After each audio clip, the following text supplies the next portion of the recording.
예, 가을이 많이 깊어가고 있습니다. 아마 이틀 전이 서리가 내린다는 상강이었습니다. 어쩌면은 이 길 오시면서 양재천변을 걸으셨거나 또는 그 풍광을 느끼셨을 줄로 압니다. 제가 오늘 다소 감성적인 표현으로 좀 개회사를 시작할까 합니다. 양재천변 그리고 상강, 우리 인간이 보이는 것과 보이지 않는 것에 대한 느낌이 매우 다르고 또 그것으로부터 이 파생되어 나오는 우리의 연구 영역 또 경제 사회까지 영향을 미친다고 보는데, 우리가 보이지 않는데 감지하고 있는 것 두 가지가 저는 있다고 봅니다. 하나가 바람이고 또 하나는 시간입니다. 참 묘한 게 바람 본 적이 없잖아요. 근데 바람이 일으키는 변화를 가져오는 것이 상당히 많습니다. 우리 주위에. 또 하나가 시간인데 시간 보이지도 않는데 체감하고 있죠. 흘러간 것, 또 지금, 또 다가올 미래 이렇게 알고 있습니다. 제가 이런 말씀을 드리는 이유는 우리가 너무나 눈에 보이는 것에만 집착을 하고 있다. 제4차 산업혁명, 물론 논란도 많습니다. 아직 3차도 성숙되지 않았는데 왜 4차냐 하는 논란도 있고, 저는 최근 우리 사회에 몇 가지 갈등의 요소들이 있는데 또는 제들이 있는데 그것 하나가 4차 산업혁명에 대한 것입니다. 그런데 우리 사회처럼 지금 무언가 전 국민이 통합할 수 있는 이런 이슈가 없는데 4차 산업혁명? 저는 통합에 좋은 이슈다. 이렇게 해서 4차 산업혁명으로 새로운 활로를 모색해보자. 저는 결코 나쁘지 않다, 바람직하다 이렇게 보고 있습니다. 그런데 이번에 4차 산업혁명만은 좀 제대로 가보자.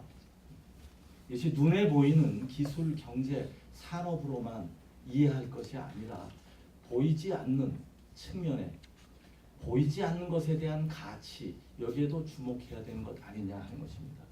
오늘 바로 최연구 박사님을 모시고 우리가 듣는 이 주제야말로 보이지 않지만 앞으로 우리 사회가 의미 그대로 성숙되고 또 인본주의적인 그 감성과 함께 이 사회가 좀 무르익기 위해서는 꼭 필요한 부분이 아닌가 그런 생각을 하게 됩니다. 최 박사님은 원래 전공을 사회학을 하셨어요. 근데 저희가 학교 다닐 때 70년대 중반부터 초중반부터 우리 사회는 사회학의 붐이 일었습니다. 그래서 상당히 많은 서적들이, 요즘은 경영학 관련된 서적들이 많지만 당시에는 사회학 관련 서적들이 서가를 많이 채웠던 그 시절이었습니다. 그 시절에 저도 문학과 예술의 사회상가요? 네. 요한 하우징어. 네. 저도 그 책 한 권을 서가에 꽂아 두었던 적이 있습니다. 거기서 나왔던 그 핵심어가 호모 루덴스였습니다. 우리가 호모 사피엔스적인 사회에서 이성에 기반한 논의들을 해볼 수 있는데, 호모 루덴스 당시 번역어가 놀이하는 인간이었습니다. 바로 감성주의 세계를 의미하는 것이었죠. 그래서 저는 앞서 말씀드린 것처럼 4차 산업혁명, 기술, 산업, 경제에서만 이해할 것이 아니라 감성에 바탕한, 즉 잘 놀 수 있고 문화와 예술을 바탕으로 해서 4차 산업혁명 시대를 이끌어가자. 그러면은 훨씬 더 견고하고 우리 사회 갈등이 만연한 이 부분을 조금 누그러뜨릴 수 있지 않을까 하는 생각입니다. 그래서 바로 최용구 박사님께서 말씀해 주실 내용처럼 4차 산업혁명 통해서 기술 변화 자체가 아니라 기술을 활용한 인간과 사회의 변화 논의하면서 인문학적인 관점과 성찰을 통해 새로운 사회로 나갈 수 있는 그 첫 계기가 오늘 키스텝의 수요 포럼에서 마련되기를 기대하면서 인사의 말씀 마치겠습니다. 특히 오늘은 우리 세 분 토론자를 모셨는데 김재하 교수님은 제가 김재하 교수님 양력 보면서 야, 우리 김 교수님 참 행복하시겠다. 아까 차 한잔하면서 말씀드렸습니다. 바로 공학을 전공하신 후에 문화예술 분야에서 일을 하십니다. 호모사피엔스와 호모루덴스 동시에 가지고 계신 분이고요. 또 김현진 팀장님 역시 예술경영지원센터에서 현장에서 일하시기 때문에 오늘 아마 유익한 말씀 들려주실 것 같습니다. 김홍석 박사님은 산업연구원에서 마찬가지로 4차 산업혁명 시대 저희 키스텝과 함께 고민하십니다. 그럼에도 사회문화적인 측면에서 또 해안을 가지고 계시기 때문에 오늘 좋은 말씀 들려주실 것으로 기대합니다. 또한 제가 평상시에 존경하는 우리 카이스트의 이재규 교수님도 오늘 이 자리에 참석해 주셔서 자리가 크게 빛났는 듯 싶습니다. 고맙습니다. 예, 반갑습니다. 방금 소개받은 최연구입니다. 저는 연구를 하고 있습니다. 연구위원이기도 하고요. 예. 오늘 제가 말씀드릴 주제는 4차 산업혁명과 인간의 문화입니다. 원장님도 말씀하셨지만 우리가 이제 4차 산업혁명을 이야기하면 주로 이제 기술 관점에서 뭐 빅데이터부터 해서 사물 인터넷, 뭐 인공지능, 뭐 여러 가지들을 이야기하죠. 5G 이렇게 이야기하지만 이런 기술적 관점보다 더 중요한 것은 그런 기술이 우리 인간에게 어떤 변화를 가져올 것이 이게 훨씬 중요한 거거든요. 그래서 그런 관점에서 또 인간의 관점에서 또 문화의 관점에서 한번 4차 산업혁명을 살펴보고 또 이제 미래 변화에 대해서도 그런 관점에서 이야기를 해야 되겠다 이런 생각을 하고 있습니다.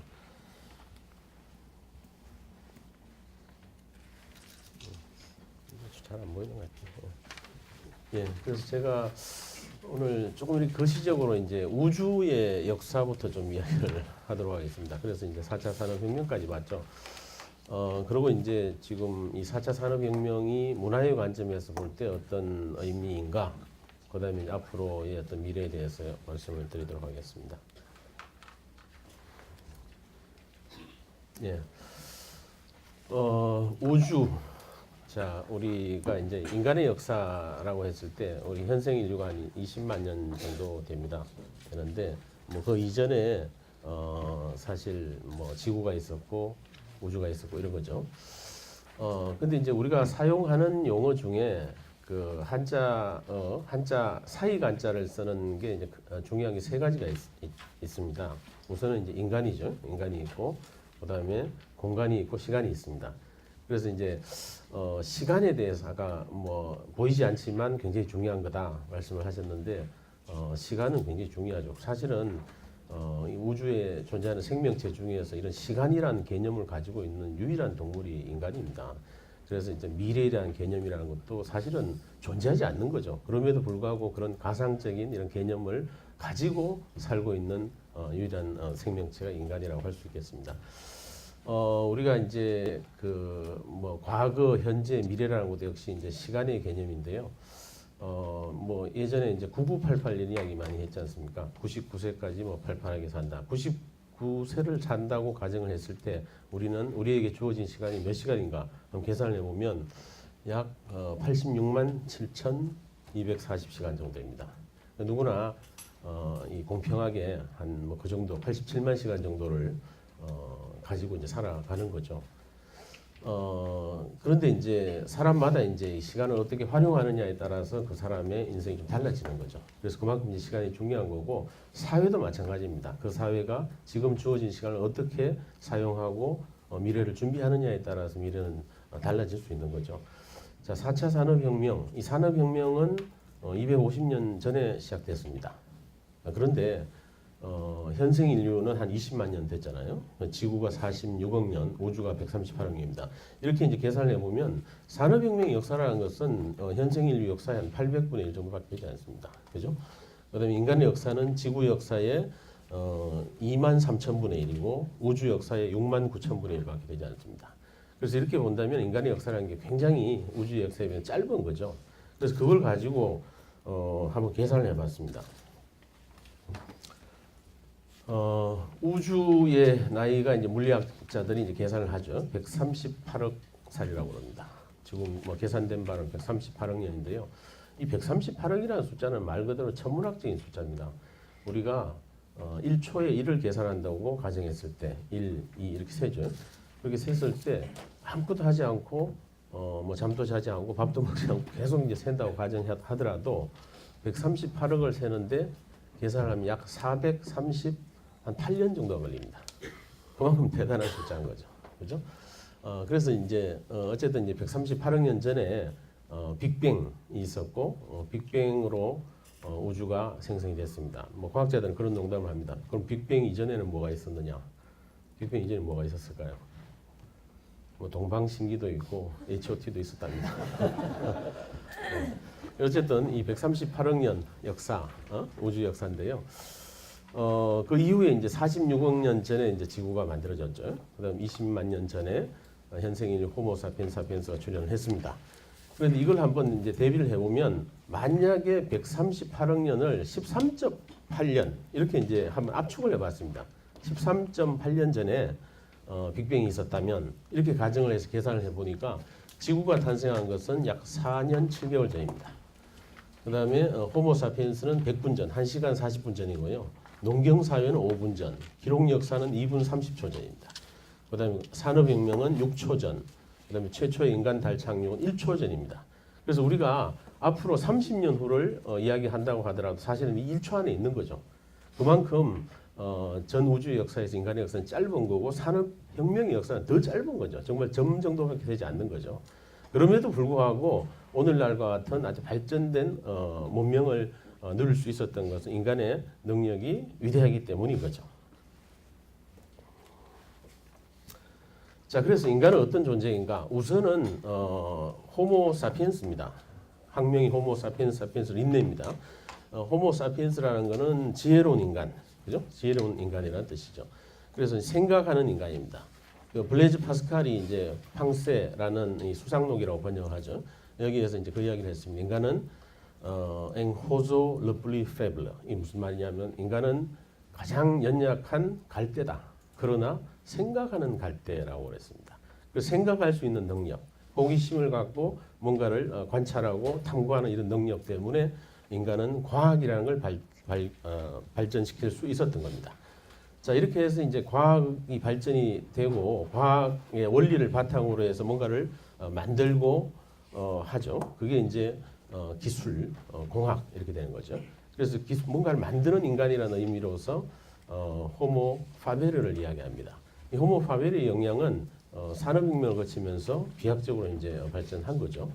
그다음에 이제 20세기에 원장님도 말씀하셨는데 호모 루덴스라는 개념을 처음 이야기하기 시작했습니다. 요한 호이징아 또는 뭐 하위징아라고도 합니다. 이 사람이 이야기했던 거는 이제 놀이하는 인간인데 인간의 어떤 문명이나 문화의 어떤 그 원초적인 형태는 다 놀이였다는 거죠. 놀이로부터 인간의 어떤 문화가 시작됐다. 그래서 놀이하는 인간이라는 것이 인간의 본성이다. 모든 문화 문명에는 놀이적인 요소가 있다라고 이야기를 합니다. 자, 그래서 이걸 이렇게 본다면 생각하는 인간, 만드는 인간, 놀이하는 인간 이 세 가지가 인간의 어떤 본질적인 요소라고 할 수 있겠습니다.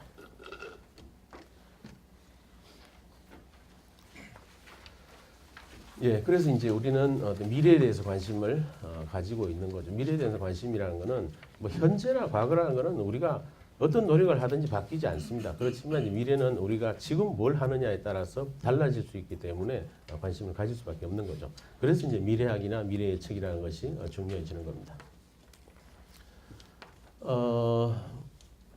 1965년에 이정문 화백, 이 이제 만화가가 그 당시 35년 후의 미래를 예측하면서 서기 2000년대 뭐 생활의 이모저모라는 상상도를 만화로 그렸습니다.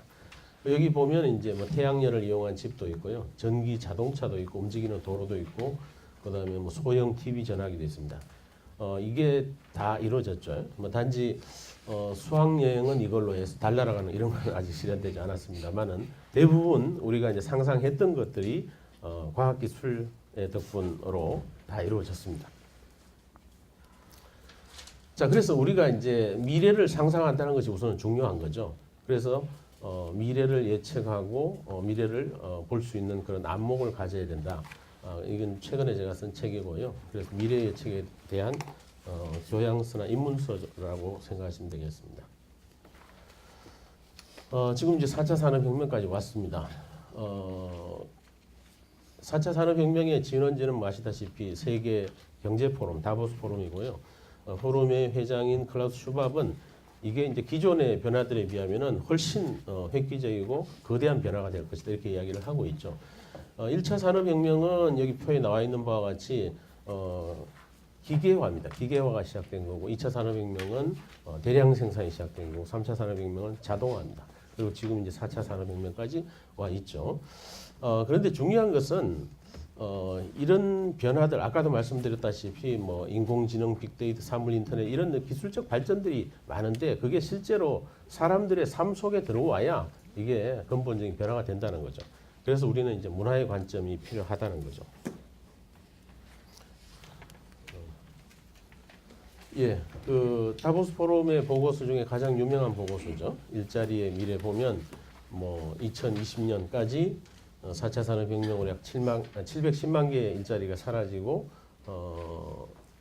200만 개의 일자리가 새로 생길 것이다.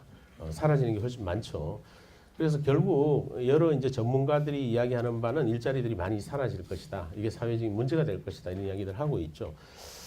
그래서 아마도 그렇지만 그럼에도 불구하고 뭐 더 많은 기회를 갖게 되는 사람도 있을 겁니다. 그죠? 그래서 가까운 미래에는 이렇게 일자리를 많은 사람들이 잃고 또 더 많은 기회를 가지는 소수 뭐 이런 형태로 재편될 것이다. 그래서 양극화의 심화가 이루어질 것이다라고 이야기하죠.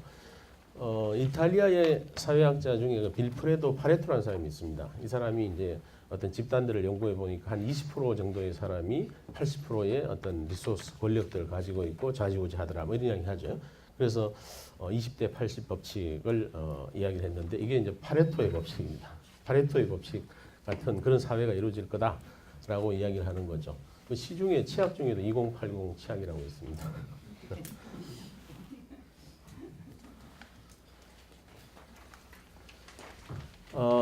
이거는 이제 그 인공지능 정확하게 이야기하면 뭐 로봇이라기보다는 소프트웨어죠. 소프트웨어 프로그램입니다. 그래서 이 소프트웨어 프로그램으로 그 야구 경기 기사를 썼는데 하나는 사람 기자가 쓴 거고요. 전문적인 스포츠 기자가 쓴 거고, 하나는 이 소프트웨어 프로그램이 데이터를 넣어줬을 때 자동으로 생성한 기사입니다. 그래서 읽어보시면은 뭐 비슷합니다. 비슷한데 제가 이렇게 물어보면 밑에 게 조금 더 잘 썼다는 사람이 많습니다. 사실은 밑에 게 인공지능이 자동으로 생성한 기사입니다. 그래서 그만큼 인공지능이 빠르게 발전하고 있는 거죠. 얼마나 이 알고리즘을 정교하게 짜느냐에 따라서 사람의 능력을 능가할 수도 있다는 거죠.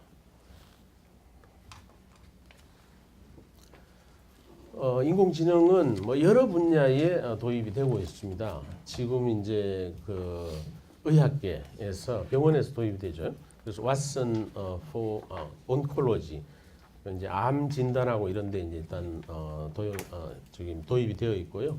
뭐 그렇지만 아직까지는 그 뒤에 이제 결론적으로 이런 암에 관한 뭐 방대한 데이터들을 잘 이렇게 정리를 하지만 그 데이터를 기반으로 해서 뭔가 뭐 치료법을 제안하거나 여기까지는 이러지 못하고 있다라고 합니다.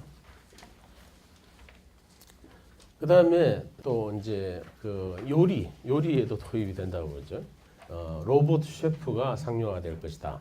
이런 기사들이 나오고 있습니다. 실제로 영국 요리 대회에서 우승한 팀 앤더슨이라는 셰프가 있는데 이 사람의 요리 동작을 DB화합니다. DB화하고 그 사람의 레시피 한 2,000가지 정도를 데이터베이스화 해가지고 이거를 프로그래밍화하면 여기 그림의 이제 첫 번째입니다. 첫 번째 여기 잘 안 나오네요.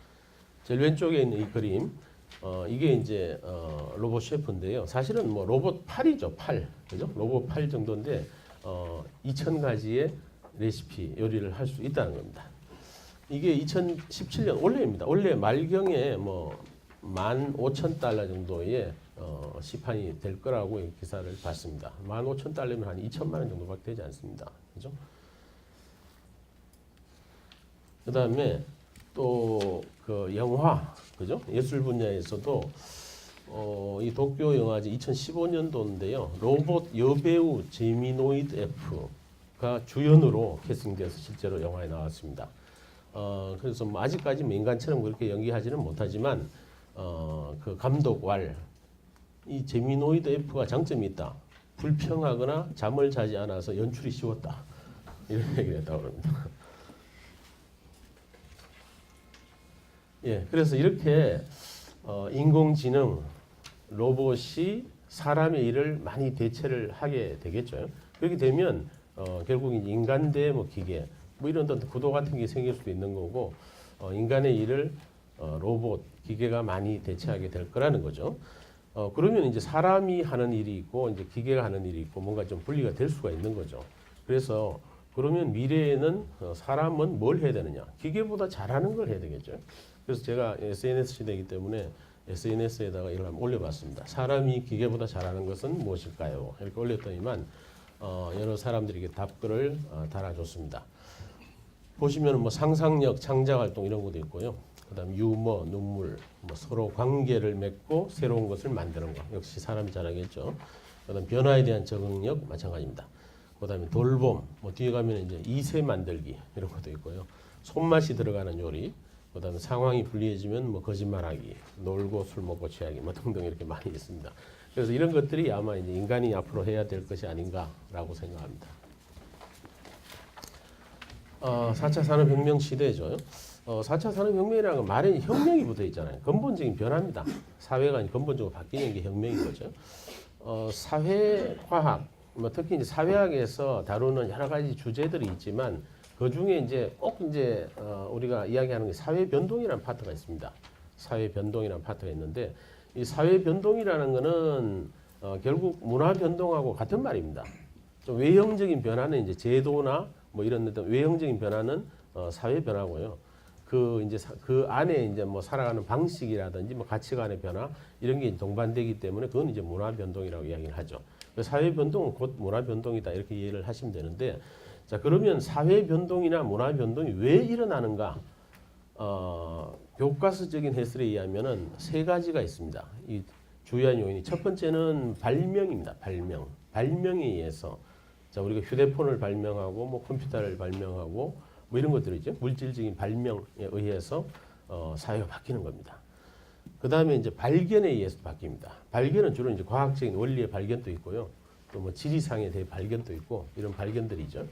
그 다음에 이제 세 번째는 다른 사회에서 만들어진 어떤 문화들이 전파가 되는 겁니다. 도입이 되는 거죠. 한자라든지 뭐 불교라든지 이런 것들이 도입되잖아요. 이건 이제 문화 전파라고 할 수 있겠죠.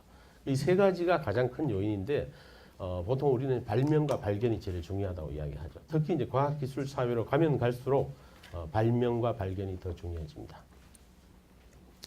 자 그런데 어떤 물건을 획기적인 신기술을 발명한 것이 어떤 의미를 가지느냐? 예를 들면 뭐 컴퓨터나 뭐 인터넷, 스마트폰 발명하잖아요.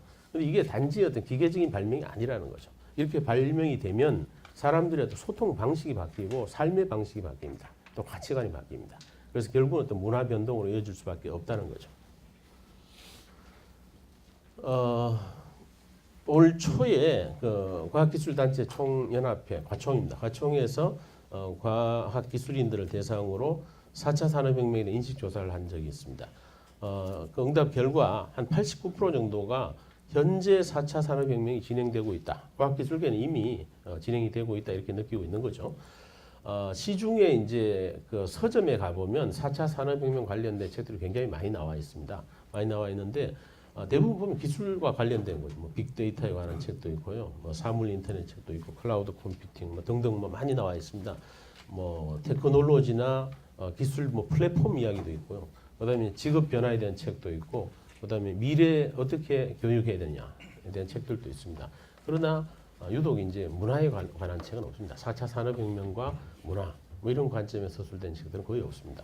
그래서 그만큼 우리가 기술 변화에는 굉장히 민감하지만 문화 변화에 대해서는 큰 관심을 갖고 있지 않다는 거죠.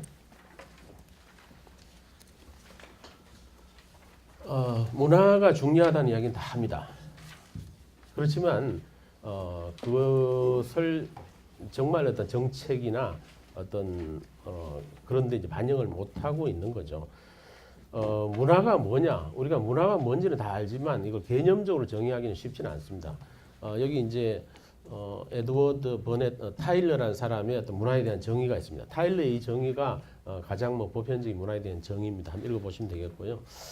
결국 중요한 것은 이런 어떤 변화에서 가장 어떤 결론적으로 사람들이 체감하는 것은 문화적인 변화라는 거죠. 기술적인 변화라기보다는 문화적인 변화라는 거.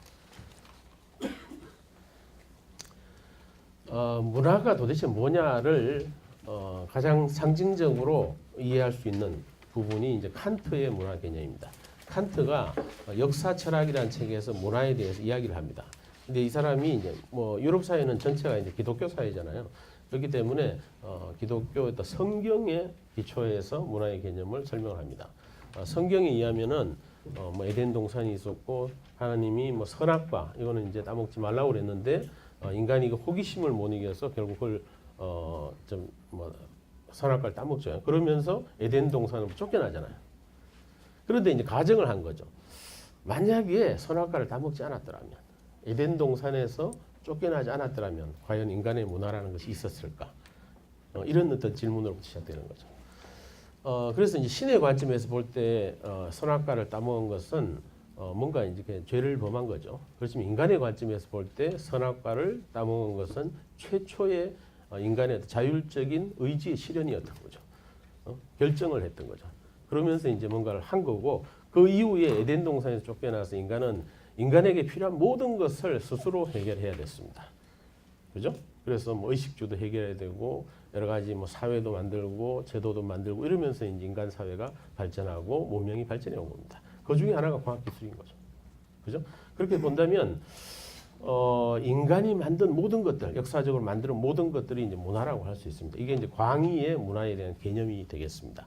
그래서 이제 결론적으로 칸트는 이렇게 이야기했습니다. 칸트는 문화는 자연의 보호 상태에서 자유의 상태로의 이행이다. 이렇게 정의를 했습니다. 자유의 상태라는 것은 에덴 동산에서 신의 보호를 받는 상태죠. 그다음 자연의 보호 상태가 이제 신의 보호를 받는 에덴 동산에 있던 상태고 인간이 이제 뭔가를 인위적으로 하는 것들은 다 이제 자유의 상태인 거죠. 자, 그 제일 밑에 퀴즈가 하나 있는데요. 그래서 이제 문화의 상대어는 뭘까요? 문화의 상대어. 문화의 상대어는 지문을 잘 읽어보면 나옵니다. 자연입니다. 자연.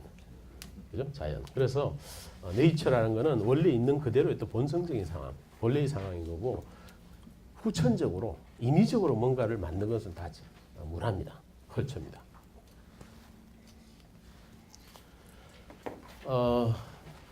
문화의 관점에서 볼 때 4차 산업혁명은 저는 기회라고 생각합니다.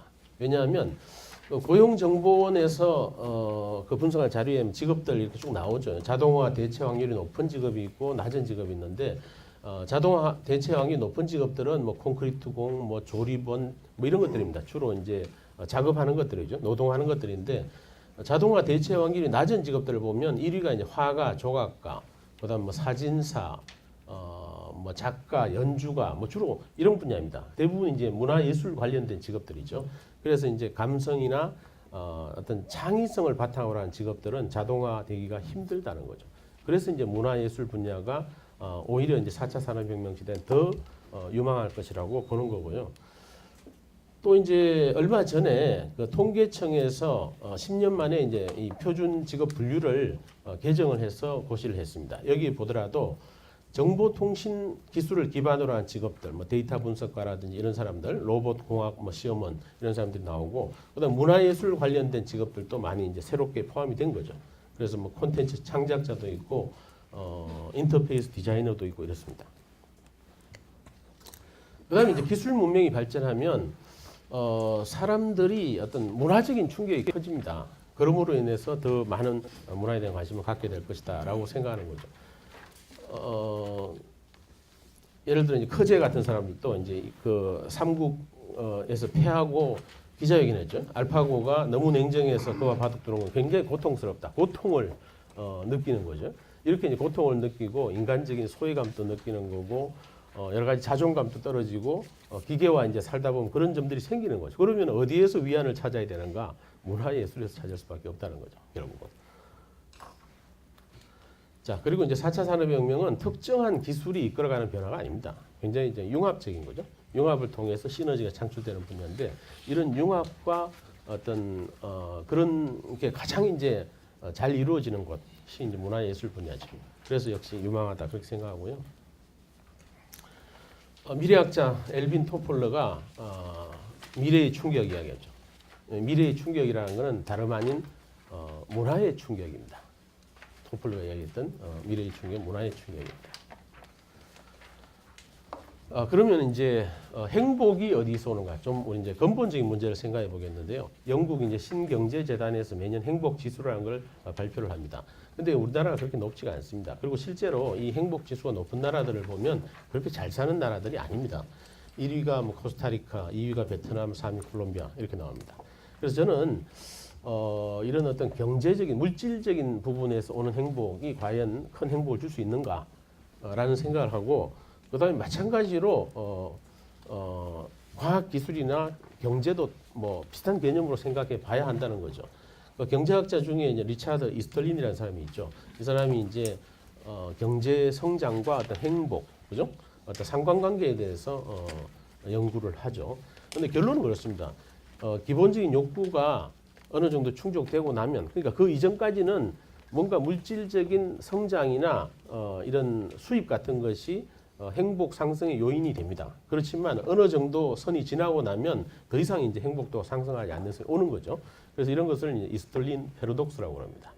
그래서 이런 현상, 과학기술도 마찬가지라는 거죠. 어느 정도까지 편리함을 주지만 이게 어느 정도 선을 넘어서면 그게 역설적으로 더 이상 증가하지 않는 그런 선이 오는 거죠. 피에르 부르디에라는 이 사람은 이제 문화사회학자라고 이야기를 하죠. 이 사람이 기존에는 자본의 개념이라는 게 자본이라는 게 돈자자 근본 본자이기 때문에 돈과 관련된 겁니다. 경제적인 개념이죠. 그렇지만 이 사람은 자본의 개념을 좀 확장을 했습니다. 확장을 해서 문화적 자본도 있고 사회적 자본도 있고 상징적 자본도 있다고 그랬습니다. 그런데 중요한 것은 이 사람은 문화적 자본을 중요하게 생각했습니다. 문화적 자본 내용을 보면 우선 체화된 문화 자본, 자기 몸에 체화되어 있는 거죠. 그래서 지식이라든지 뭐 취향, 고상한 취향이라든지 취미라든지 뭐 이런 것들이죠. 그다음에 객체화된 거는 몸하고 떨어진 거죠. 뭐 골동품이나 뭐 수집품 뭐 이런 것들이죠. 그다음에 이제 제도적 문화 자본은 제도화된 거니까 학위나 뭐 자격증이나 뭐 이런 것들입니다. 그래서 이런 것들이 점점 더 중요해지고 있다라고 이야기를 하고 있습니다. 그래서 실제로 이 부르디의 제자들이 부르디의 학파를 이루면서 누보 부르주아, 신중산층을 판별하기 위한 체크리스트도 만들었습니다. 그래서 문항을 20가지 이렇게 만들었는데 경제적 자본은 돈과 관련된 거고요. 사회적 자본이 있고 상징적 자본, 문화적 자본을 보시면 예를 들어 뭐 그랑제골 출신이거나 박사학위가 있다. 이거는 제도적 문화 자본이죠. 그다음에 이제 외국어를 2가지 이상 구사한다. 뭐 정기적으로 전시회를 관람한다. 공연을 매월 1회 이상 관람한다. 뭐 미술품 골동품을 수집한다. 이런 것들. 그래서 어떤 문화적인 생활을 가지고 이제 문화 자본을 측정하는 지표도 만들었습니다. 자, 커피 중에 제일 비싼 커피가 코피 로악입니다. 그죠? 코피 로악. 이게 제가 뭐 어디죠? 하여튼 W 호텔 같은데 워크힐 호텔도 가면 한 4만 원 정도 하더라고. 공대 카페에다 4만 원 정도 한 잔에. 굉장히 비싸죠. 커피류학이 왜 비싸냐? 일단 향 자체는 굉장히 독특합니다. 그럴 수밖에 없는 게 자바섬의 사양 고양이가 이 커피 원두를 먹고 배설한 거죠. 그걸 가지고 만든 거기 때문에 여기에 뭐 여러 가지 뭐 효소, 아미노산이 결합돼서 독특한 향을 가지고 있습니다. 그렇지만 그게 이제 비싼 이유가 단지 그것 때문이냐? 그건 아니라고 생각하는 거죠.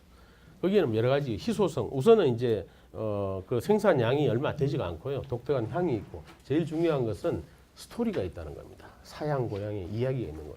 사람들이 커피류학을 마시면서 사양 고양의 이야기를 하는 거죠. 그 이야기를 소비하는 거. 이게 이제 문화 산업인 거죠. 데이비드 스로스비라는 이제 호주 학자, 원래는 경제학자인데 이 사람이 이제 문화 경제학의 뭐 파운더 같은 사람입니다. 이 사람이 문화는 이 경제적 가치도 있지만 문화적 가치를 갖는다라고 이야기를 했죠. 문화 중에서 가장 뭐 첨단 영역이 예술이라고 할 수 있습니다. 자, 그런데 예를 들어 마케팅 영역에서 우리가 이제 테크놀로지와 마케팅을 결합한 것. 이게 이제 어떤 가전제품 같은데 첨단 제품에다가 뭐 고고의 그림을 그린다는 사용을 한다든지 뭐 이런 것들이죠. 그걸 통해서 그 물건의 가치를 높여주는 거죠. 이걸 이제 테크놀로지 아트, 테카르트인데 발음을 부드럽게 하기 위해서 데카르트 마케팅이라고 합니다. 경영학에서 쓰는 이야기죠.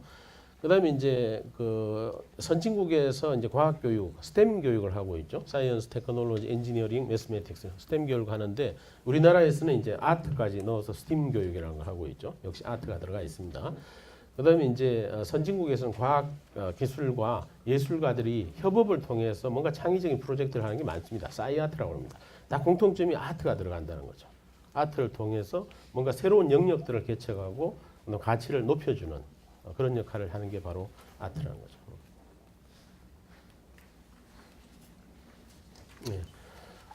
그다음에 이제 국제 정치학에서도 마찬가지로 소프트 파워를 이야기합니다. 2000년대의 그 걸프전에서 미국이 압도적인 군사적인 승리를 거두었지만 오히려 반미 감정들이 전 세계에서 더 높아지고 있다 이런 거죠. 거기에서 대해서 이제 반성을 하면서 이런 물질적인 힘, 이런 하드 파워를 통해서 지배할 수 있는 건 오래 가지 않는다는 거죠. 그죠? 그래서 이제 어떤 가치를 통해서, 공감을 통해서, 설득을 통해서 오래 갈 수 있는 이런 근본적인 힘이 바로 소프트 파워라고 이야기를 했죠. 소프트 파워의 핵심은 역시 문화였습니다. 문화예술. 문화예술에 대한 존경, 동경 이런 것들이 훨씬 더 중요하다는 거죠. 그래서 결국은 이제 인간적 가치에 대해서 우리가 더 많은 관심을 가질 수밖에 없는데 제가 이제 뭐 인공지능 이야기를 하고 뭐 기계가 많이 될 거고 기술이 중요해질 거고 이런 이야기를 하면 많은 사람들이 그렇게 이야기하죠. 특히 이제 뭐 고등학생들 이렇게 강의를 한번 가보면 고등학생 중에 인문계 학생들이 굉장히 불안해합니다. 불안해하죠. 그러면서 이제 이렇게 자꾸 기술이 발전하게 되면 뭐 소프트웨어 기술자들, 엔지니어들 이런 사람들은 점점 늘어나겠지만 결국 인문학이라는 거는 필요 없어지지 않습니까? 이런 질문들을 해요. 근데 저는 절대 그렇지 않다고 생각합니다. 인간 사회가 존재하는 한 인문학이 사라질 수는 없다라고 생각합니다. 왜냐하면 어떤 기술이든지 그 첨단 기술이 나타났을 때 그 기술에 대한 인문학적 성찰이 필요합니다. 이 기술이 뭘 위한 것이고 인간에게 어떤 가치가 있는가를 반드시 생각해 봐야 하기 때문이죠. 퓰리처상을 수상한 미국 생태 시인 메리 올리브라는 사람이 쓴 뭐 휘파람 부는 사람인가 하는 산문집이 있습니다. 산문집에 보면 이런 이야기 나오죠.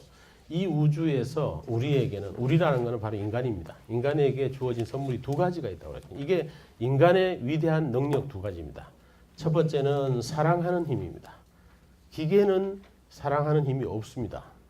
두 번째는 질문하는 능력입니다. 마찬가지입니다. 기계, 인공지능은 스스로에게 질문하지 않습니다. 그래서 질문하는 이게 중요합니다. 이게 가장 인간의 어떤 위대한 힘의 원천이라고 생각합니다. 그래서 제일 마지막 이 그림이 하나 있는데요. 이 그림을 보시면 이 그림은 고갱의 그림입니다. 고갱의 마지막 작품 유작입니다. 유작인데 고갱의 이 그림의 제목은 아마도 현존하는 미술품 중에서 제일 제목도 길고 제일 철학적인 그런 제목입니다. 그 제목이 바로 옆에 있는 이겁니다. 우리는 어디에서 왔는가? 우리는 누구인가? 우리는 어디로 가는가? 이게 이 그림의 제목입니다. 그래서 이 미술과 화가도 이런 어떤 근원에 대해서 그리고 나의 본질에 대해서 우리의 미래에 대해서 이렇게 고민을 하잖아요. 과학 기술도 마찬가지입니다. 과학 기술의 어떤 그 오리진에 대해서 그 다음에 현재에 대해서 앞으로 미래에 대해서 고민을 하죠. 이 가장 인간적인 고민의 공통된 사항이라고 할 수가 있겠습니다.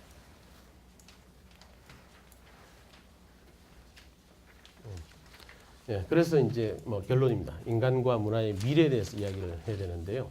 이렇게 과학 기술과 ICT가 고도로 발전하면 결국 인간의 문화가 변화가 됩니다. 그 문화가 어떻게 될 것인가, 그 모습에 대해서 우리는 생각을 해야 된다는 거죠. 4차 산업이 마찬가지입니다. 4차 산업이 바꾸어줄 어떤 기술적인 변화, 테크놀로지 변화보다 중요한 것은 그 테크놀로지가 가져오게 되는 삶의 변화인 거죠.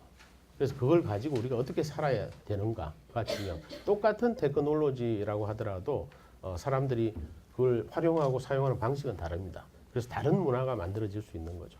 결국 결정은 인간이 하는 거죠. 자, 그래서 과학기술이 만드는 이 그것은 우리는 이제 문명이라고 표현하죠. 문명, 그죠? 기술 문명이라고 표현하는데 결국 이제 문명보다 중요한 것은 이 문명을 가지고 살아가는 인간의 어떤 문화인 거죠. 문화. 그리고 문명과 문화는 조금 차이가 있습니다. 2017년 4월 그 문재인 대통령이 후보 시절에 4월 과학의 날에 이런 말씀을 하셨습니다. 우리가 노력하지 않아도 4차 산업혁명 시대는 올 것입니다. 우리가 노력하지 않는다면 사람이 빠진 4차 산업혁명 시대를 맞게 될 것입니다. 이런 이야기를 했습니다. 그래서 결국 중요한 것은 과학기술에 있어서도 사람이라는 거죠. 사람의 관점에서 본다는 것이 바로 이제 문화의 관점입니다. 문화의 관점에서 과학기술의 어떤 변화와 미래를 보는 것이 가장 중요하다고 말씀을 드리고 제 말씀 여기서 마치도록 하겠습니다. 감사합니다.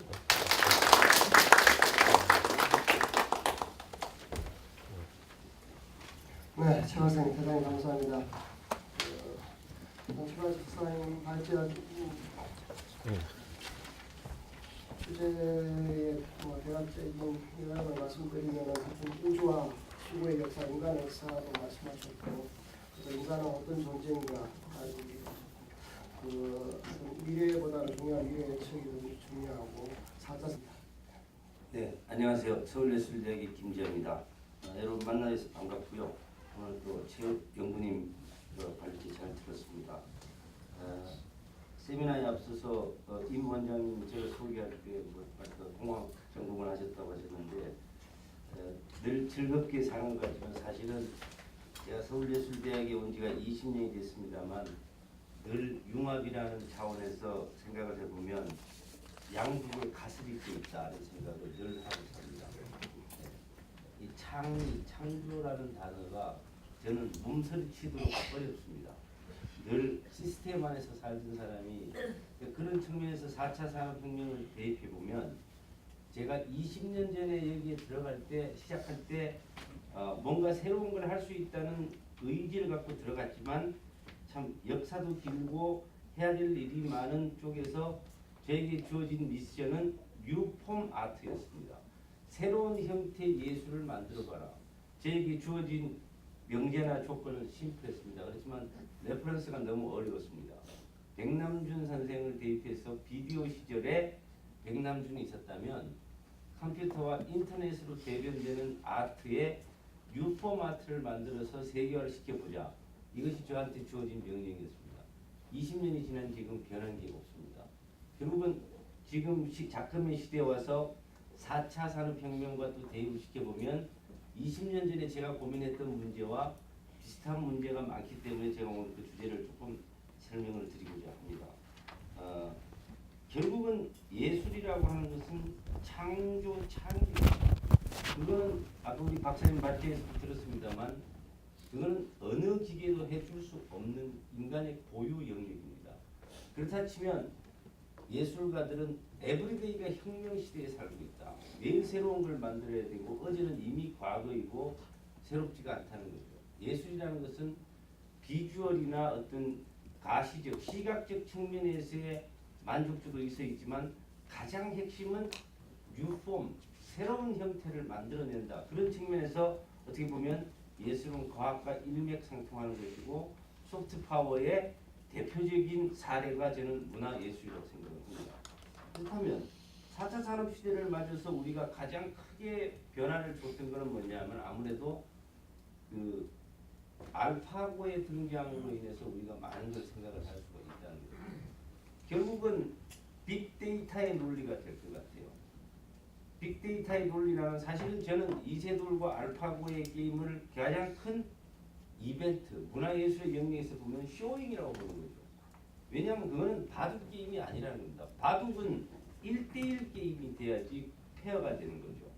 근데 이미 알파고라고 하는 애는 빅데이터, 데이터베이스의 모음이고 전 세계에 일어났던 모든 데이터들을 모아서 가장 적합한 솔루션을 컴퓨터가 던져주는 게임이기 때문에 이건 1대 N의 게임이라는 거죠. 이거는 어떻게 보면 일렉트로닉 게임스 또는 퍼포먼스의 개념으로 본다면 굉장히 지구촌 이벤트가 될 수 있지만 절대 그거는 바둑은 아니라는 겁니다. 그런 측면에서 보면 좀 특별한 이유 좀 농담 삼아 드린다면 중국의 커제는 이세돌보다가 알파고를 이길 수가 있다는 거죠. 왜? 중국은 구글 서비스가 안 됩니다. 그렇게 된다면 빅데이터의 많은 부분을 적어주기 때문에 당연히 중국에서 커제가 알파고와 붙은다면 당연히 데이터의 경우의 수가 확률이 줄어들기 때문에 커제의 승리를 예측할 수도 있겠죠. 이건 공정한 게임이 아니다. 어떻게 보면 이거는 4차 산업혁명 시대를 예고하는 지구촌 이벤트였다. 저는 그렇게 정의를 드립니다. 그렇다면 우리가 주어져 있는 4차 산업혁명의 키워드들을 보면 IoT, 인공지능, 빅데이터 이런 논리를 문화 예술적인 측면에 대입을 해보면 결국은 기존에 해왔던 제조업의 고도화라든지 이게 IoT로 설명을 드릴 수가 있겠죠. 말씀드린 대로 빅데이터 큰 것이 많은 양을 가진 사람이 작은 것을 지배하는 기존에 해왔던 산업의 논리와는 크게 다른 것이 없다. 단지 거기에 빠른 것이 들어왔다. 5G라든지 고도화진 네트워크 이런 것들에 대한 사회 현상들이 바뀌면서 어떤 4차 산업시대가 바뀌기 때문에 아까 우리 최 박사님 말씀하셨던 것 중에 굉장히 첫 번째 대안으로 주셨던 문화예술은 대안이 없다는 거죠. 왜? 인간의 고유능력이 창의력이 있다 보면 그렇다 보면 예술하는 사람들은 순수하게 순수 예술을 하시는 분들은 크게 변화가 없을 것이다. 저는 그렇게 봅니다. 그런 측면에서 또한 이 예술을 가지고 디자인이라든지 응용 계층으로 간다면 그런 인간의 감성이라든지 빅데이터를 활용해서 UI, UX 부분에 대한 변화는 있을 것이다. 그렇다면 그런 것들은 비주얼을 높인다든지 뭐든 경험치를 가지고 사람들에게 쉽게 접근할 수 있는 이런 감동을 줄 수 있지만 예술의 본질이나 창의력을 건들 수 있는 것은 아니다.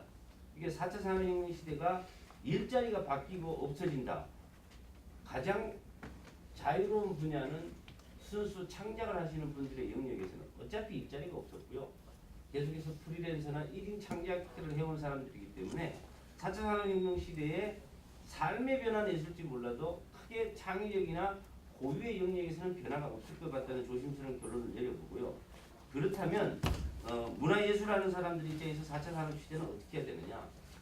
결국은 아까 우리 최 박사님 발제에서 나왔습니다만 창의력을 높이고 인간이 더 인간다운 생활을 하고 행복지수를 높여줘야 된다. 그렇다면 문화예술 창작자로서는 공급자로서의 이 사회에 가져야 될 책임감, 즉 그것은 뭐냐면 전 세계인들이 신나게 놀 수 있어야 되고 같은 게임을 하더라도 만족도를 높일 수 있는 완성도를 높이는 일인 것이 4차 산업혁명의 일이다.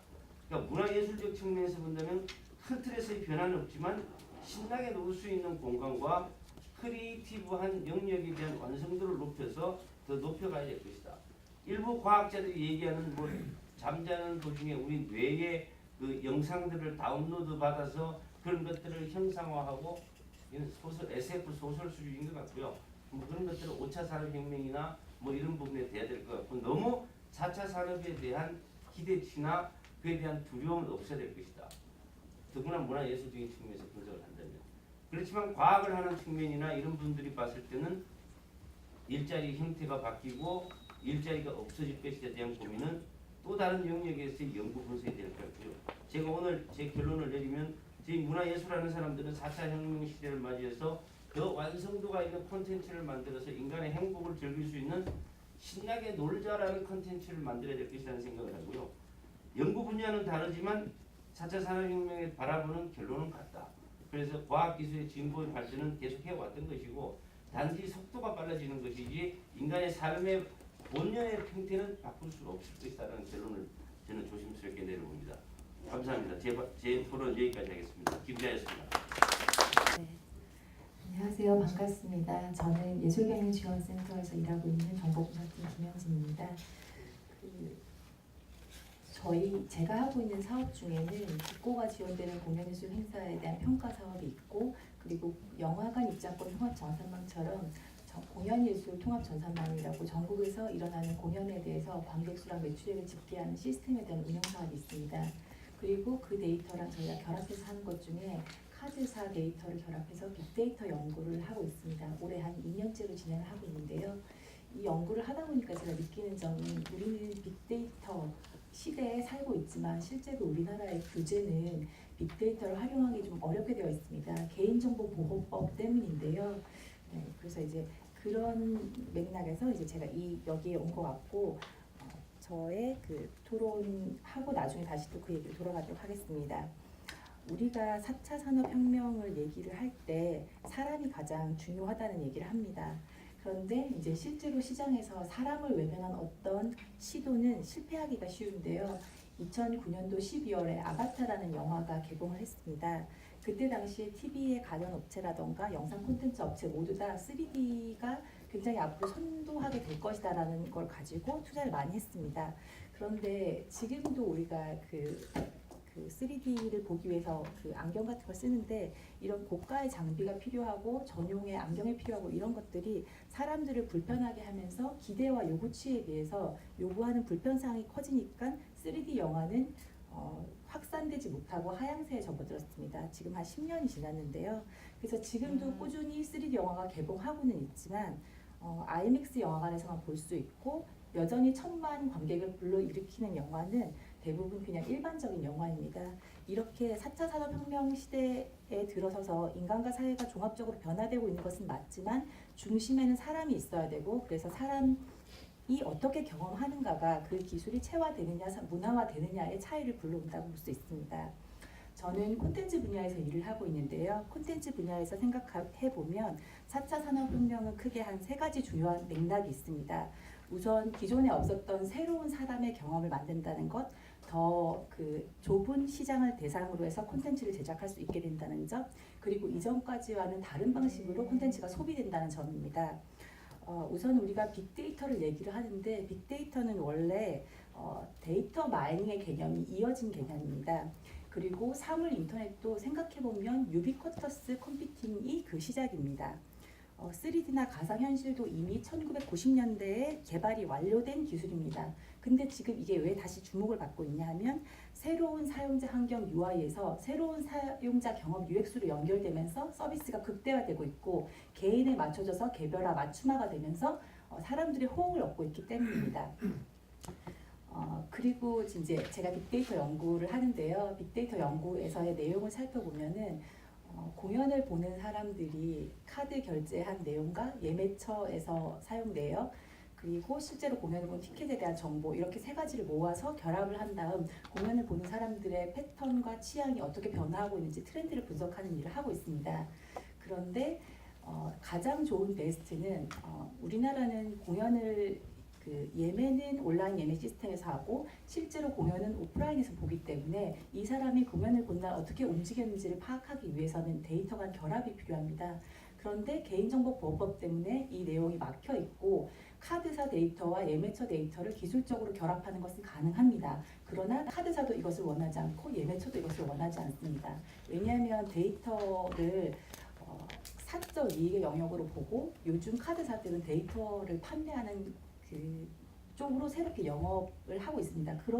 그런 내용들 때문에 이제 이런 것이 어려워지고 있는데 어쨌든 이제 데이터가 결합이 가능해지면은 개인의 취향과 스타일을 알아서 더 적절한 콘텐츠를 제안할 수 있기 때문에 더 좁은 시장을 대상으로도, 왜냐하면 판매가 확실하기 때문에 제안을 할 수가 있게 됩니다. 그리고 예전에는 우리가 컨텐츠를 소비한다고 했을 때 PC를 켜거나 스마트폰을 보거나 극장을 가거나 텔레비전을 보거나 이렇게 정해진 기기를 통해서 컨텐츠를 소비를 했었는데 그 영화 마이너리티 리포트를 보면은 주인공이 가는 차 안에서도 스크린을 볼 수가 있고 통화를 할 수가 있고 창문에서도 그런 얘기가 나오고 구글 클래스를 이용할 수도 있고 글래스를 이용할 수도 있고 이렇게 많은 것들이 변화가 되고 집니다. 그래서 서로 다른 것이 연결되고 섞이면서 콘텐츠가 새롭게 표현되기도 하고 플랫폼을 중심으로 해서 생산자랑 소비자가 더 교감이 강해집니다. 그러면서 콘텐츠가 처음에 어떻게 만들어지고 그것이 마지막에 어떻게 소비되는지 이런 전체적인 과정이 변화하는 세상이 열리게 됩니다. 그래서 이제 우리가 그러니까 콘텐츠를 볼 수 있는 창구가 늘어나기 때문에 이 윈도우가 늘어난다는 것은 기존의 윈도우의 힘이 약해진다는 것을 또 의미하기도 합니다. 지금은 모바일이나 페이스북의 영향력이 강하지만 윈도우가 다양해지면 다양해질수록 영향력은 약화될 수 있고 새로운 윈도우가 나올 수 있다고 생각을 합니다. 인공지능에 대해서 얘기를 해보면요. 지금 우리는 인공지능에 대해서 막연한 두려움을 가지고 있습니다. 그런데 실질적으로 우리 생활에 많이 들어와 있냐고 하면 그렇진 않거든요. 왜냐하면 산업용으로는 기계화가 많이 되어 있지만 가정용으로는 보급이 많이 안 되고 있습니다. 비싼 가격 때문일 수도 있고요. 우리의 눈높이가 그 가정용 로봇에 대한 기대치는 아이로봇 수준에 있습니다. 그런데 실제로는 그렇게 되지 않기 때문에 민간 기업에서 그 부분에 대한 투자를 좀 망설이고 있고요. 그런데 이제 제가 인공지능이 무엇을 할 수 있을까를 생각해 보면 이제 박사님 말씀하신 것처럼 그림도 그릴 수 있고 작곡도 할 수 있고 영화 시나리오도 쓸 수 있고 콘텐츠의 창작 작업을 인간이 하는 것만큼 혹은 그 이상으로도 해낼 수 있습니다. 근데 이제 여기서 중요한 것은 사람이 못하는 것을 인공지능이 만든다 이렇게 대체된다는 개념이라고는 생각하지 않고요. 기계가 인간에게 영감을 주는 기계만이 만들 수 있는 것을 이제 만들 수 있다고 생각하는데요. 우리가 김은숙 작가의 도깨비라는 드라마를 굉장히 좋아하잖아요. 근데 그 이유는 김은숙만이 할 수 있는 필체와 구성이 있거든요. 그런데 인공지능이 학습할 수 있는 것은 이미 기존에 있던 100이면 100, 200이면 200 그 사람들에 대한 거기 때문에 여러 인공지능들이 만들 수 있는 것은 조합된 그 기계만의 것인데 그것이 다시 이전의 작가에게 없던 매력을 가질 것인가는 또 다른 문제이기 때문에 그래서 만약에 인공지능이 활성화되고 인간이 할 수 있는 영역을 콘텐츠 분야에서도 대체한다면 그것은 영화의 시나리오를 쓸 때 그 보조 작가나 막내 작가의 개념으로 해서 인간을 돕는 개념이 아닐까라는 생각을 하게 됩니다. 그리고 요즘 영화를 만든다고 할 때 영화가 실제 영화로까지 가기 전에 시나리오를 기획하고 구성하는 단계가 보통 한 2, 3년 정도 드는데 그때 평균적으로 드는 비용이 한 3억이라고 합니다. 그래서 한 편의 영화를 제작한다고 할 때 콘텐츠 분야에서는 이렇게 투자를 할 때 비용이 좀 많이 듭니다. 그리고 불확실성이 크기 때문에 성공 가능성을 높이기 위해서는 빅데이터가 분명히 도움이 될 수가 있습니다. 우리가 2013년에 넷플릭스에서 개봉한 하우스 오브 카드라는 작품이 빅데이터를 활용한 최초의 콘텐츠라는 타이틀을 가지고 있는데요. 원래 넷플릭스라는 회사는 비디오 스트리밍, 영상 스트리밍을 하는 전문 업체였습니다. 근데 이 회사는 기존에 CRM을 가지고 있었고 이 CRM을 통해서 시청 패턴을 분석해서 선호할 만한 영화에 대한 정보를 많이 가지고 있었습니다. 이것을 통해서 제작까지 했는데요. 그래서 이 영화가 에미상도 받고 여러 가지로 성공을 거뒀지만 여기서 이제 중요한 것은 시청 패턴을 분석한 것은 성공의 배경이고 빅데이터보다 중요한 것은 하우스 오브 카드라는 작품의 스토리가 미국 사람들이 좋아하는 워싱턴 정가를 배경으로 한 스릴러였다는 점에 있습니다. 그래서 인간의 상상력과 창의력이 가장 중요하게 작용을 한 것이다라는 것이고 빅데이터는 여기서 거들었다라는 얘기고요. 그리고 이제 우리가 잘 아는 TV 프로그램 중에 정글의 법칙이라는 게 있는데요. 이 프로그램이 2011년에 시작을 했습니다. 한때 한 20% 정도 시청률이 올랐었는데 조작 논란이 거세지면서 이 영화의 이 정글의 법칙에 대한 인기가 별로 떨어졌습니다. 이때 제작진이 소셜 미디어에 수백만 건의 데이터를 분석을 해서 정글의 법칙이 사람들에게 어떻게 다가가고 있는지에 대해서 분석을 했습니다. 아름답고 가보고 싶고 신비롭고 험한 자연이 한 축이고 그 안에서 인간이 얼마나 힘들고 고통스럽고 그렇지만 맨손으로서 이걸 이겨내는가라는 대결 구도에 흥미를 느낀다는 점을 착안을 했고, 여기서 더 나아가서 시청자들이 이 프로그램에서 원하는 거는 좀 적극적인 여자 출연자가 있었으면 좋겠다. 그리고 자기만의 캐릭터와 존재감이 있는 고정 멤버들이 있었으면 좋겠다. 그리고 족장 김병만에게 대항할 수 있는 좀 카리스마 있는 리더가 또 한 명 있었으면 좋겠다라는 내용이었는데, 이 부분에 주력을 하면서 방송을 제작하면서 시청률은 다시 상승을 했습니다. 우리가 신은 모든 것을 알고 주관하기 때문에 위대하다라고 생각을 하는데, 불특정 다수를 대상으로 하는 콘텐츠 시장에서 빅데이터는 신의 영역에 속해 있습니다. 모든 것을 알고 있으니까. 우리가 포털이나 SNS에서 뿌리는 그 빵부스러기 같은 흔적을 조합을 해서 사람들이 서로 할 만한 것을 정확하게 찾아낼 수 있다는 점에서 앞으로 이제 콘텐츠 산업의 미래는 4차 산업혁명으로 인해서 더 밝아질 수도 있다라고 생각을 합니다. 그런데 전 이것도 국가 간의 좀 경쟁 구도라고 봤었을 때, 지금 현재 그 혁신의 중심은 북미, 미국에 있습니다. 그래서 지속적으로 변화의 방향과 속도와 타이밍을 놓치지 않으려는 노력이 없으면은 좀 특히 4차 산업혁명 시대에는 플랫폼의 파워가 강하고, 이 플랫폼이 네트워킹 효과를 가지기 때문에 승자 독식이 이전보다 더 심해질 가능성이 큽니다. 그래서 국가적인 차원에서 이 리더십을 발휘하는 노력이 좀 필요하고요. 과학기술 정책 측면에서 보면 우리나라는 기업의 이익을 중시하는 풍토를 가지고 있기 때문에 특정 기술직에 대하여 동일 업종에 대해서 이직을 금지하는 내용이 있습니다. 그런데 이제 이 북미의 혁신의 중심에 있는 곳이 미국 실리콘밸리라고 했을 때, 실리콘밸리에서는 개인의 창의성과 지적 기술에 대해서 그것을 제한하는 어떠한 종류의 계약도 무효라고 제한을 하면서 개인에 대해서 저 중시를 하고 있습니다. 그래서 4차 산업혁명 시대에서는 독점보다는 그러니까 대기업보다는 개인의 창의력과 노력을 좀 중시하는 풍토로 가야지만 성공할 수 있다라고 생각을 하고 있고요.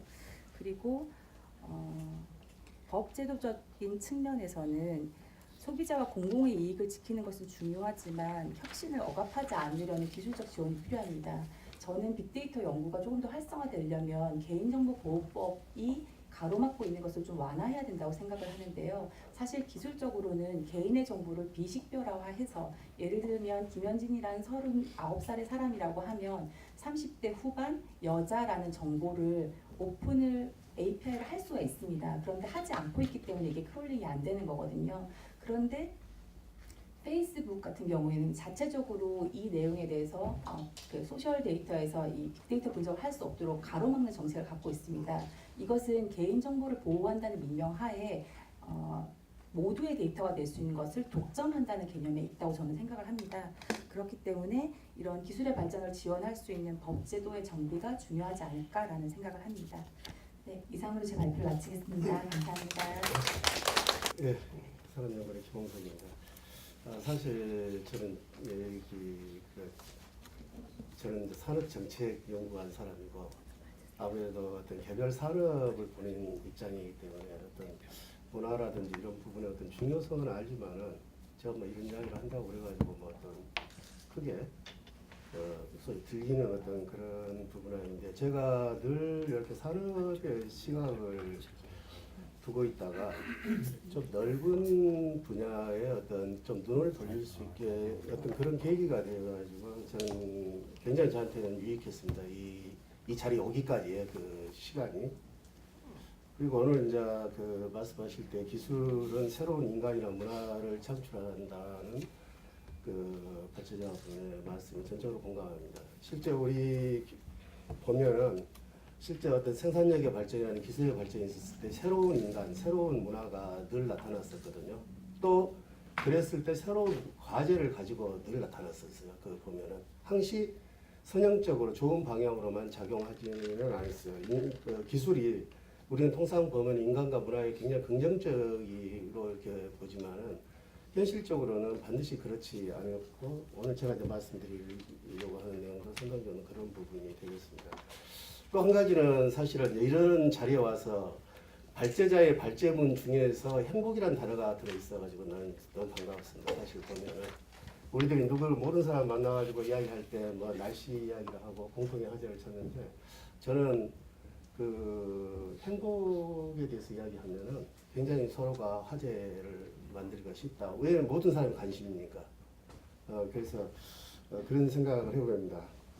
사실 뭐 4차 산업혁명에 대해서는 뭐 좋은 쪽, 나쁜 쪽, 그 다음에 좀 긍정적으로 바라보는 쪽, 부정적으로 바라보는 쪽, 또 불확실성 이런 부분에서는 개인 전부 다뭐 용자마다 또는 개인마다 의견이 다르다고 생각하는데 사실 그 개념 자체는 굉장히 심플합니다. 보면은 IoT라든지 사이버 물리 시스템에 기반해서 데이터, 특히 빅데이터를 만들어서 그 데이터에 기반해서 뭔가를 만들어내는 것입니다. 보면은 또는 뭔가라는 것은 그 제품 또는 서비스라는 비즈니스 모델이라든지 그것이 또 다른 형태는 사회적 과제 해결일 수도 있습니다. 보면 최근에는 산업의 영역에서 사회적 과제 쪽으로 굉장히 확장되는 것 같습니다. 보면은 우리가 보통 이제 그 문화인들이 굉장히 싫어하는 말이 효율화, 최적화. 산업 현장에서는 늘 잘 쓰고 이것이 이제 제품으로 나타나는데 문화 현장에서 아까도 말씀하셨지만은 그 문화에서 가장 핵심적인 가치를 창출해내는 쪽이 순수예술 쪽인데 이 순수예술 쪽에다가 4차 산업이 이 데이터 기반한 문화라는 게 뭐냐, 순수예술이라는 게 뭐냐 이런 이야기를 하게 되면은 당장 거부적인 어떤 반응이 이제 나타날 것입니다. 그럼에도 불구하고 그 부분의 어떤 문화적인 측면에서도 순수 예술적인 측면에서도 무언가 어떤 과제를 식별해내는 노력은 좀 필요하리라고 봅니다. 그것이 문화예술이 어떤 사회 발전에 또는 산업의 발전에 사회 발전에 사회적인 문제 해결에 기여하는 어떤 그 길이 이제 되리라고 생각합니다. 근데 이제 제가 그 여기 오면서 보니까 제가 아까 그 발제자 말씀하신 것처럼 4차 산업혁명과 문화에 대한 그런 굉장히 보기가 드물었어요. 인터넷상에서 검색을 했을 때. 그렇지만은 그 논의가 없었던 거는 아니었고 실제 디지털화가 되면서 그 디지털화 문화 인간에 대한 부분에서는 이미 논의가 상당 정도 오래전부터 진행이 되고 그 틀을 만들었는데 실제 이제 그 부분을 보니까 어떤 기술이라는 것이 늘 그 예전에 기술자들이 주장한 것처럼 중립성, 기술의 중립성을 늘 이야기를 했었는데 기술이 그렇게 중립적이지 않다라는 것이 최근에 더 이제 드러나기 시작한 거예요. 보면은 기술이 중립적이지 않다라는 것은 기술이 나타날 때부터 무언가의 의도를 너무 강하게 가지고 그 부분이 또 그 단순하게 어떤 산업 발전이 아니라 무언가의 인간의 그래서 그 유럽에서는 그걸 두 가지 부분으로 정의를 하는데 하나는 인권의 문제하고 두 번째는 해칭의 민주주의의 문제예요. 그래서 이 부분에 크게 영향을 미친다고 보고 있는 게 지금 보면은 그 이제 부분에 있어서 그 유럽의 그 뼈저린 그 경험이 있거든요. 그 나치의 그 유대인 그 학살과 그 다음에 스탈린 체제 그 강제 수용소에서 그 수많은 사람을 죽인 거의 다 기술이 활용됐거든요.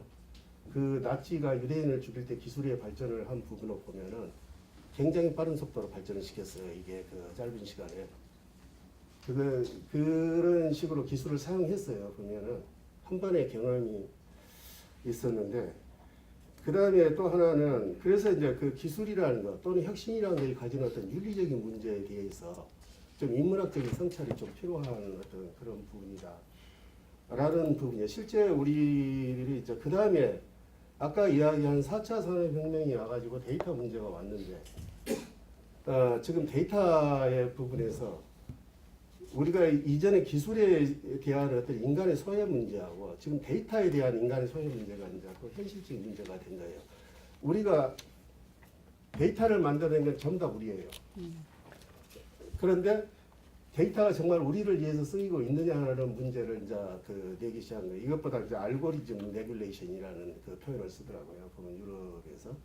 그 알고리즘 자기 데이터가 어떻게 사용되고 어떻게 처리되는지를 우리는 다 모른다는 거예요. 보면은 이 문제를 그러면 어떻게 처리를 할 것이냐 라는 것이 이제 유럽에서는 굉장히 고민을 오래전부터 한 것 같아요. 보면은 이게 우리가 보면은 지금 그 데이터의 좋은 점도 있지만 사회적 과제 해결 이런 좋은 점도 있지만은 실제로 이 데이터가 증오라든지 인종차별에 활용되기도 하고 또 다른 사생활 침해 이런 부분들 저는 산업적인 영역에서만 늘 봤기 때문에 아까 우리 김 박사님 말씀하신 것처럼 데이터의 그 틀을 만들 필요는 있다.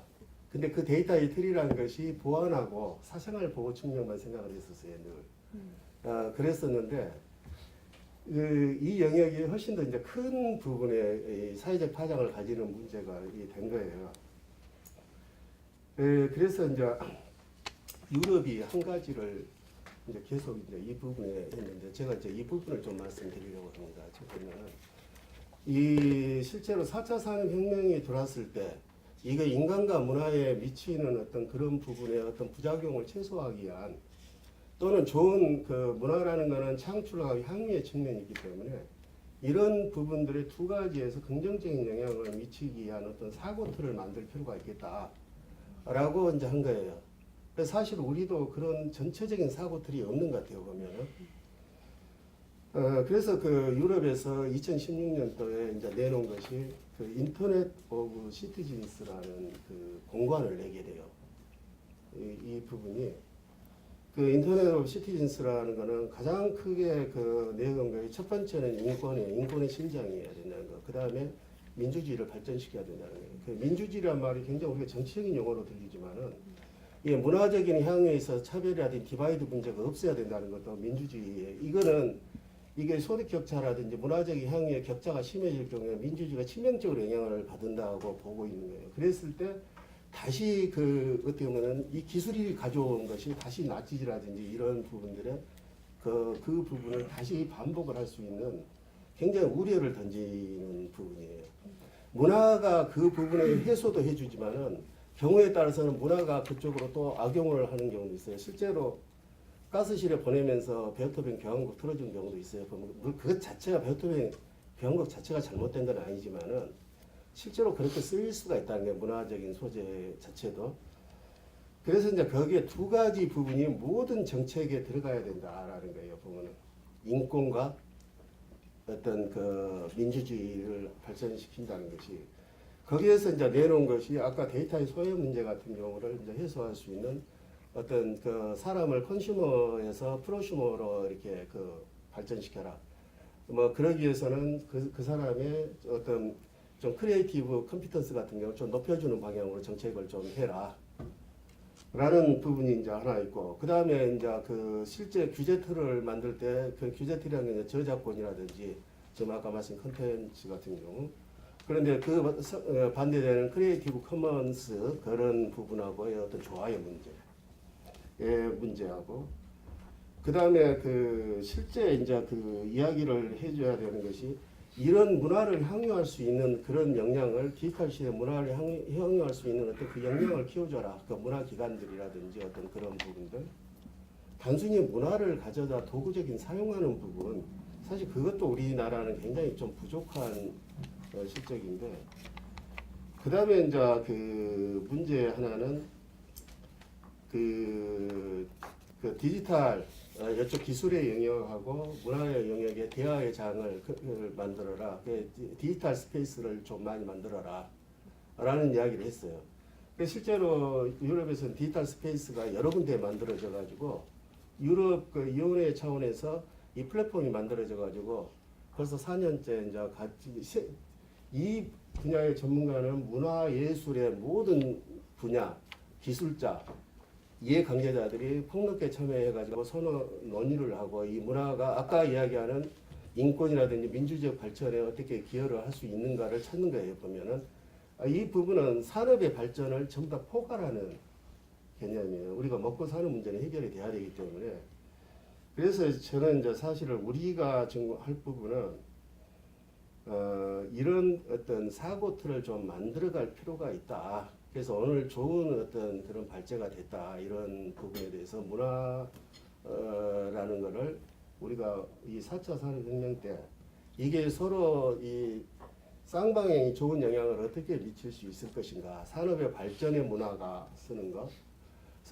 또 이 기술의 발전이 문화에 어떻게 좀 좋게 작용을 할 수 있을 것인가? 아니고 그 문화 창작자들을 저는 이제 그 부분에 관련해 가지고 최근에 그 신문 뉴스에 보면서 또는 그 방송에 보면서 두 개가 굉장히 제 눈에 들어오더라고요. 좀 에피소드인데 첫 번째는 그 음성이었습니다.